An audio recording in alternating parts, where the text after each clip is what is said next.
আসসালামু আলাইকুম সবাইকে। অনেকদিন পরে চুলা জ্বালাতে গিয়ে আমাদের দুজনের চোখের এমন অবস্থা হয়েছে দেখে মনে হচ্ছে আমরা অনেক বেশি কান্নাকাটি করেছি। আসলে সেটা না, আমাদের ধোঁয়ায় এত বেশি চোখ দিয়ে পানি পড়েছে যে চোখগুলো ফুলে গিয়েছে।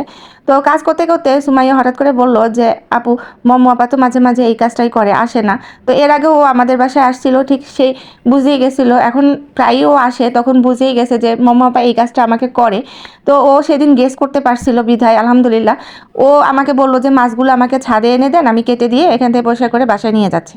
পরে আমি ওকে ছাদে দিয়ে আমি একটু বসলাম ছাদের মধ্যে, কারণ ও একা একা থাকবে, আর বাসায় গিয়ে তেমন কোনো কাজ নাই। আর আমি তখন পর্যন্ত একটু কনফিডেন্ট ছিল যে মম্মা আপা আসবে, কিন্তু দেখলাম যে ওর আসার টাইমটা যখন চলে গেছে তখন ওর হাজব্যান্ডের কাছে ফোন দিলাম, তখন সে হুট করেই জানালো যে সে আসবে না। তো ও এই কাজটা করে আর আমি অনেক কষ্ট পাই, এই কারণটা সুমাইয়া অনেক বুঝে গেছে ব্যাপারটা। তো এখন হচ্ছে ও আমাকে অনেক কাজে সহযোগিতা করে, আসলেই আমাদের বাসায় যখনই আসে কিছু না কিছু আমার কাজে সহযোগিতা করে, কারণ আমি একা। তারপরে মম্মাপাকে সেও কিছুটা চিনে ফেলছে, যে কারণে আমার কাজগুলো খুব সহজ করে সে করে দেয়। তো আমি হচ্ছে বাসায় গেলাম, বাসায় গিয়ে যখন ফোন দিলাম, যখন জানতে পারলাম যে সে আসবে না, তখন সুমাইয়া দ্রুত আমাদের জন্য রান্না করার জন্য চুলার পাড়ে চলে গেল, কারণ আমার বাকি কাজ করতে হবে, ঘর বাড়ি পরিষ্কার করা, অন্যান্য কাজ টাজগুলো ছিল। তো আমাদের জন্য আজকে রান্না টান্না করে একদম টেবিলে সার্ভ করে দিয়ে তারপরে বাসা থেকে চলে গিয়েছে। আসলে ওর একটা ছোট মেয়ে আছে, সে বাসায় অসুস্থ।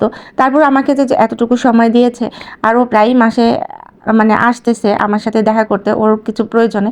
তো এই যে আমার যে সহযোগিতাটা করছে, এটার জন্য আমি বিশাল বড় কৃতজ্ঞতা। তো ছাদে গেছিলাম আজকে গাছে পানি দিতে, তো ওই পানি দিতে গিয়ে দেখলাম যে আমাদের ওই জায়গায় কোথাও আগুন ধরেছে, পরে জানতে পারছি সেটা টিএনটি অফিস ছিল, ওখানে আগুন ধরেছে। এবং আগুনের এই শিখাটা দেখে আমার তো ভীষণ খারাপ লাগছিল।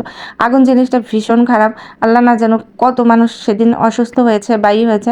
তো এটা ছিল গতকালকের ব্লগ। তো আমি অত বড় ব্লগ করতে চাই নাই, ছোট করে দিলাম গতকালকে আর আজকে মিলে। তো